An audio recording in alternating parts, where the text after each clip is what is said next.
ये खबर KR मंगलम university द्वारा प्रस्तुत की गई है। बांकीपुर विधानसभा उपचुनाव की तारीखों की घोषणा के साथ ही राजधानी की सबसे चर्चित सीट पर सियासी सरगर्मी जो है वो तेज हो गई है।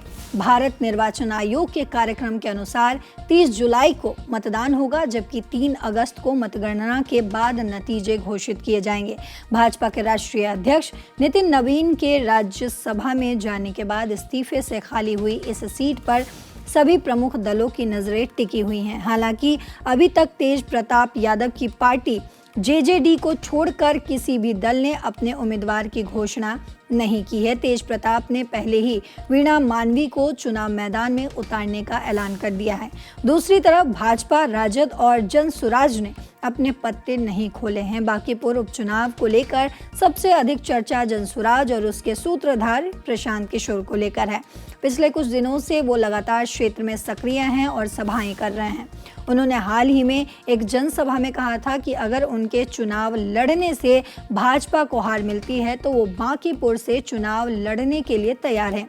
उनके इस बयान के बाद राजनीतिक हलकों में अटकलें तेज हो गई हैं कि जनसुराज इस सीट को प्रतिष्ठा की लड़ाई बना सकता है। हालांकि पार्टी की ओर से अभी तक आधिकारिक घोषणा नहीं की गई है। बांकीपुर विधानसभा सीट लंबे समय से भाजपा का मजबूत गढ़ मानी जाती है। 2025 के विधानसभा चुनाव में भाजपा के नितिन नवीन लगातार 5वीं बार यहां से विधायक निर्वाचित हुए थे।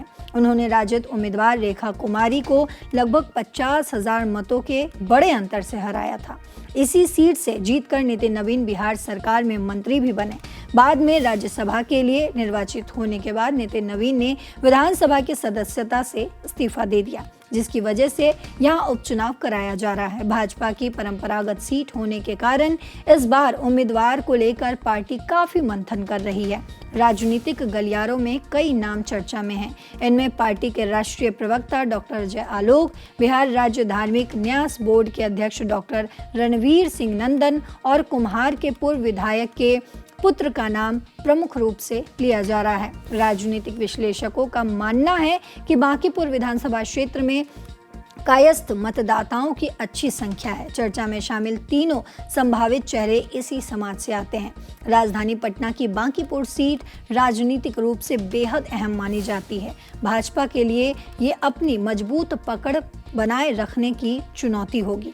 वहीं राजद और जनसुराज इसे सत्ता पक्ष को घेरने के अवसर के रूप में देख रहे हैं। उम्मीदवारों की घोषणा के बाद ये मुकाबला और दिलचस्प होने की उम्मीद है।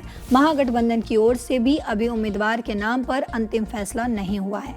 पिछले विधानसभा चुनाव में राजद ने रेखा कुमारी को टिकट दिया था, लेकिन उन्हें हार का सामना करना पड़ा था। इस बार राजद पुराने चेहरे पर भरोसा जताएगा या नया उम्मीदवार उतारेगा, इस पर अभी संशय बना हुआ है। लेकिन इस पर आपकी जो भी राय हो कमेंट बॉक्स में जरूर बताते जाइएगा।